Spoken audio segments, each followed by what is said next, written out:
ஒரு தலை அந்த தலையை வச்சே தான் இந்த முத்து என்கிற காட்டான் அப்படிங்கிற வெப் சீரிஸ் சேரும். வணக்கம் அண்ட் வெல்கம் டு கதையும் படமும். விஜய் சேதுபதி நடித்து மணிகண்டன் அஜித்குமார் அவங்களோட இயக்கத்தில் ராஜேஷ் முருகேசன் அவர் இசையமைச்சு வெளிவந்திருக்கிற முத்து என்கிற காட்டான் அப்படிங்கிற வெப் சீரிஸ் எப்படி இருக்கு, இந்த சீரிஸை பார்க்கலாமா, ஃபேமிலியோட பார்க்கலாமா அப்படிங்கிறத இந்த வீடியோக்குள்ள பார்க்கலாம்.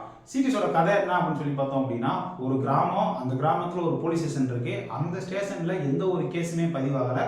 இதுக்கப்புறம் எதுக்குப்பா அந்த ஸ்டேஷனை, பேசாமல் அந்த ஸ்டேஷனை காலி பண்ணிட்டு இருக்கிற ஆளெல்லாம் வேற இடத்துல டிரான்ஸ்ஃபர் பண்ணிடலாம்னு முடிவெடுத்துக்கிட்டு இருக்கிறப்போ அவங்களுக்கு தொக்கா ஒரு கேஸ் வந்து மாட்டுது. அது என்ன அப்படின்னா, ஒரு மலை அடிவாரத்து பக்கத்தில் விஜய் சேதுபதியோட தலை கிடைக்குது. அந்த தலையை கைப்பற்றி அவர் யாரு, அதுக்கு பின்னாடி என்ன மர்மம் இருக்கு, யாரு இதுக்கெல்லாம் சம்மந்தப்பட்டிருக்கா, இவனை ஏன் இங்க கொலை பண்ணி போட்டிருக்காங்க அப்படிங்கிறத கண்டுபிடிச்சாங்களா இல்லையா அப்படிங்கிற ஒரு போலீஸ் இன்வெஸ்டிகேஷன் த்ரில்லர் சீரிஸ் தான் இந்த சீரிஸ் சேவும். 10 எபிசோடு இருக்கிற இந்த சீரிஸ்ல பாத்தீங்க அப்படின்னா, மொதல் 3 எபிசோடு பார்த்தீங்க அப்படின்னா நல்லா ஜாலியாக காமெடியாக அப்படியே கதைக்குள்ள கொண்டு போய்கிட்டே இருப்பாங்க. அதில் வர்ற ஆன்லைன் காமெடிஸ் எல்லாமே நல்லாவே ஒர்க் அவுட் ஆகிருக்கும். முக்கியமாக இந்த சீரீஸில் பார்த்தீங்க அப்படின்னா, இந்த போலீஸாக நடிச்சிருக்கிற வடிவேல் முருகன், முத்துக்குமரன், அதுக்கப்புறம் சிங்கம்புலி இவங்களோட காம்போல வர காமெடிஸ் வந்து ஒரு சில இடத்துல நல்லாவே ஒர்க் அவுட் ஆகிருக்கும், ரசிக்கும்படிமையாகவே இருக்கும்.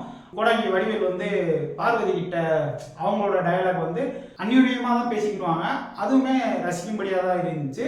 அதில் தொப்பை இடிக்குதா அப்படிங்கிறது, அதுக்கப்புறம் வடிவேல் முருகன் வந்து ஒரு இன்வெஸ்டிகேஷன் பண்ணி போகிறப்போ அவரை பற்றி விசாரிக்கிறப்போ அவர் சொல்கிறது அப்படின்னு சொல்லி அந்த காமெடி சீன்ஸ் எல்லாமே நல்லா ரசிக்கும்படியாகவே இருந்துச்சு. குறிப்பாக முத்துக்குமரன் வந்து இந்த சீரீஸில் அவர் நல்லாவே நடிச்சிருப்பாரு. லைக் ஒரு சப் இன்ஸ்பெக்டர் வந்து எப்படியெல்லாம் நோட்டம் பண்ணுவாங்க, அவர் வேற ஒரு வேலை தான் பார்த்துக்கிட்டு இருக்காங்க, பட் அவங்களோட கண்ணு வந்து இந்த தான் அப்படின்ற மாதிரி ஒரு சீனில் வந்து ஒன்று ஐடென்டிஃபை பண்ணுவார். அது சூப்பராகவே இருந்துச்சு. சிங்கமொழியோட ஒன்லைன் வந்து ஒரு சில இடத்துல நல்லாவே ஒர்க் அவுட்டும் ஆகிருந்துச்சு. சிங்கமொழியும் முத்துக்குமரன் இவங்களுக்குள்ள 2 பேர் தான் ஒரு இன்வெஸ்டிகேஷனை நோக்கி போவாங்க. அதுக்குண்டான இதெல்லாம் நல்லாவே இருந்துச்சு. அதே மாதிரி இந்த சீரீஸில் ஒரு பாட்டு நல்லாவே இருக்கும். அது சீரீஸ் பார்க்குறப்ப கேட்குறப்ப சூப்பராக இருந்துச்சு. தனியாகவும் கேட்டோம் அப்படின்னா நம்ம ரிப்பீட்டட் மோடில் கேட்குற மாதிரி தான் அந்த சாங் இருந்துச்சு. சிட்டுவா நடிச்சிருக்க அபி நட்சத்திராவோட பெர்ஃபார்மன்ஸும் நல்லாவே கொடுத்துருந்தாங்க. ஒரு டான்சர்ஸ் எப்படி டான்ஸ் ஆடுறப்போ அவங்களுக்கு ஒரு என்னென்ன இன்னல்கள்லாம் வரும் ஒரு ஊரில் போய் அப்படிங்கிறத காமிச்சிருப்பாங்க. அந்த இன்னல்கள் கொடுக்குற ஒரு ஆளாக பாலாஜி சக்திவேல் நடிச்சிருப்பாரு. அவர் வந்து தொந்தரவான பண்ண போட்டாரு, பட் அந்த ஒரு ஆசைன்னு ஒன்று இருக்கும் பார்த்தீங்களா, அந்த கேரக்டர் பாலாஜி சக்திவேல் நடிச்சிருப்பாப்புல நல்லாவே நடிச்சிருப்பாரு. ஒரு சீனில் பார்த்தீங்க அப்படின்னா, என்னால் முடியலை, முடிஞ்சிருச்சுன்னா அன்றைக்கே அவங்கள ஏதாவது பண்ணியிருப்பேன் அப்படிங்கிற அந்த ஒரு கோபத்தை வெளிப்படுத்துகிற சீனில் எல்லாத்தையுமே பெர்ஃபார்மன்ஸ் சூப்பராகவே இருந்துச்சு. மீனான்ற கேரக்டரில் டான்ஸர் நடிச்சிருக்கிறவங்களுமேவும் அவங்களோட கேரக்டர் நல்லாவே நடிச்சிருப்பாங்க. அவங்க பேர் த்ரிஷா சம்திங் ஏதோ ஒன்று வரும், அவங்களுமே நல்லாவே பண்ணியிருப்பாங்க. இந்த 10 எபிசோடு இருக்கு பார்த்தீங்களா, இந்த 3 எபிசோடு நான் சொன்ன மாதிரி சுவாரஸ்யமாகவே இருக்கும். 4வது எபிசோட்ல இருந்து ஒரு ராவான இன்வெஸ்டிகேஷனை நோக்கி சீரிஸ் நகர ஆரம்பிக்கும். அப்படியே நகர்ந்து போயிட்டே இருக்கிறப்போ உங்களுக்கு என்னடா கதை வந்து ரிப்பீட்டடாக ஒரே இடத்துல சுற்றிக்கிட்டே இருக்கா அப்படிங்கிற ஃபீலிங்குமே பார்க்குறப்போ உங்களுக்கு கொடுக்க செய்யும். ஒரு சில இடத்துல வந்து ஒரு மாதிரி அயற்சியாகவும் இருக்கும். ஏன் அப்படின்னா, இந்த மெயின் கேரக்டர் முத்து என்கிற காட்டான் அப்படிங்கிற ஆளை பற்றி ஒவ்வொருத்தவங்களும் ஒவ்வொருத்தவங்களோட பார்வையில் அவன் எப்படிப்பட்டவன் அப்படிங்கிறத தான் இந்த சீரீஸில் சொல்லியிருப்பாங்க. 2வது இந்த சீரீஸ் சொன்ன கதை விதம் வந்து நான் லீனியர் கான்செப்டில் வந்து கதையை சொல்லியிருப்பாங்க. 2013 ஒன்று நடக்கிற மாதிரி இருக்கும், 2005 நடக்கிற மாதிரி இருக்கும், திடீர்னு 1995 இப்படிலாம் போய்கிட்டே இருக்கும். ஒவ்வொரு டைம் லைனுக்குமே மாற்றி மாற்றி போய்கிட்டு இருக்கனால எந்த டைம் லைனில் என்ன நடந்துகிட்டு இருக்கு அப்படிங்கிறத கொஞ்சம் இன்னும் டீட்டெயிலாகவே நல்லா சொல்லியிருக்கலாம். அது கன்ஃபியூஸ்டாக இருக்கிற மாதிரி பார்க்குறப்ப ஃபீலிங்குமே கொடுக்க ஆரம்பிக்கும்.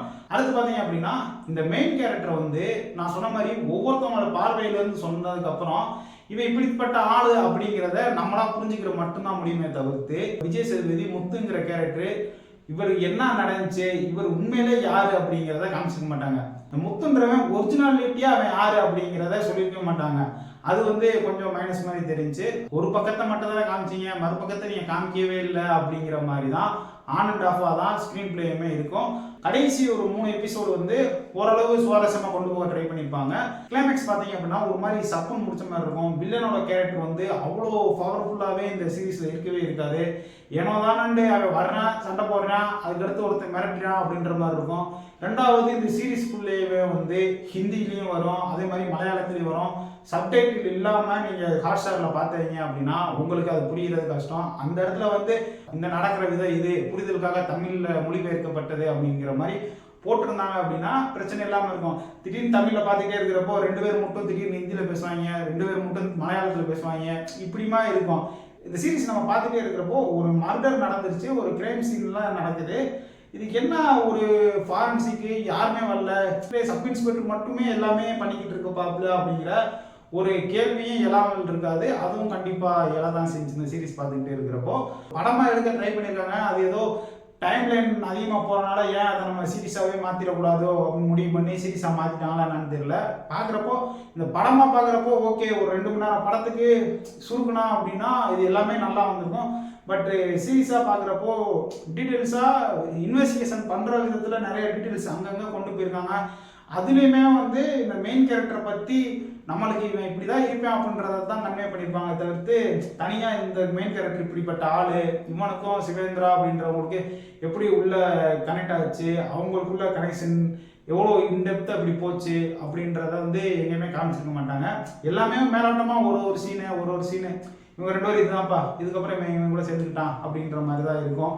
ஒரு சீரீஸ் பார்க்குறோம், ஒரு த்ரில்லர் சீரீஸ் நம்ம பார்க்குறோம் அப்படின்னா ஒரு எபிசோடு முடிகிறப்போ அடுத்த எபிசோடுக்கு உண்டான ஒரு தோற்றத்தை கொண்டு வருவாங்கல்ல. இது இப்படி இருக்க போதா, இப்படி ஒன்று முடிச்சிருக்காங்க, அடுத்து இதுதான் நடக்க போதா, என்ன நடக்க போகுது அப்படின்னு சொல்லி ஒரு கியூரியாசிட்டி பில்டப் பண்ணுவாங்கல்ல. அது எதுவுமே இல்லாமல் ஒரு மாதிரி ஃப்ளாட்டாக போன மாதிரியே தான் ஃபீல் ஆச்சு.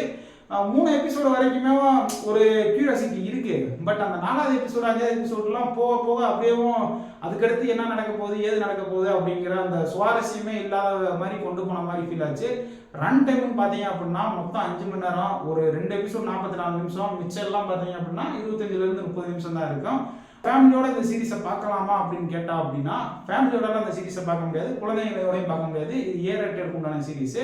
அது ஒரு சில இடத்துல கெட்ட வார்த்தைகள் வந்து சரளமாகவே பேசியிருப்பாங்க, ஒரு சில இடத்துல வந்து வைலன்ஸ் வந்து ரொம்ப அதிகமாகவே தான் இருக்கும். சரி, இப்போ இந்த சீரீஸை பார்க்கலாமா வேணாமா அப்படின்னு கேட்டீங்க அப்படின்னா ஓவர் எக்ஸ்பெக்டேஷன் இல்லாமல், எந்த ஹைப்புமே இல்லாமல் மணிகண்டன் விஜய் சேதுபதி காம்போப்பா அவங்க பண்ணியிருந்தா நல்லாவே பண்ணியிருப்பாங்க அப்படின்ற ஒரு மைண்ட் செட் எதுவுமே இல்லாமல் நார்மலாக ஒரு சீரீஸை பார்த்தீங்க அப்படின்னா உங்களுக்கு பிடிக்கிறதுக்கு வாய்ப்பு இருக்குது. ஒரு மிட் ரேஞ்ச் சீரீஸ் தான் இது. இடையில ஒரு 4 எபிசோடு வந்து உங்களுக்கு லேக்காக போகிற மாதிரி ஃபீலும் கொடுக்கும். கடைசி 3 எபிசோடு, முதல் 3 எபிசோடு ஓரளவு நல்லாவே இருக்கும். இந்த சீரீஸுக்கு என்னுடைய ரேட்டிங் என்னன்னு பார்த்தீங்க அப்படின்னா 5க்கு 2.75 கொடுப்பேன். வாய்ப்பு கிடைச்சுன்னா ஜியோ ஹாட்ஸ்டாரில் இருக்கிற முத்து என்கிற காட்டனை ட்ரை பண்ணி பாருங்க.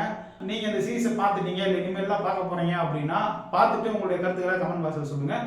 இந்த வீடியோ உங்களுக்கு பிடிச்சிருந்துச்சு அப்படின்னா மறக்காம கதையும் படமும் சேனலை லைக் அண்ட் சப்ஸ்கிரைப் பண்ணிட்டு உங்க ஃப்ரெண்ட்ஸ் அண்ட் ஃபேமிலிக்கு ஷேர் பண்ணி விடுங்க.